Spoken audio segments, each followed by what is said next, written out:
David Cameron, Nicolas Dose. David Cameron qui a fait sensation au G20 de Los Cabos au Mexique. Le Premier ministre britannique se dit prêt à accueillir des entreprises françaises. Primo, on ne cesse de parler d'Europe unie, vous savez, de solidarité, Europe fédérale. En fait, on voit quoi?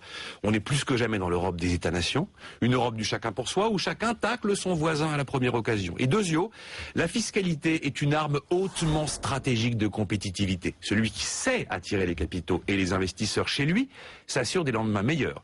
Celui qui les fait fuir va vers des lendemains plus compliqués. Et c'est quand même fascinant de voir comme la France a choisi la seconde voie de manière durable et endémique. Alors ça n'est pas nouveau, mais évidemment s'il y a des paradis fiscaux, c'est qu'il y a des enfers fiscaux. Et honnêtement, qui conseillerait du fond du cœur à un ami un peu fortuné de venir en France pour y investir et faire fortune?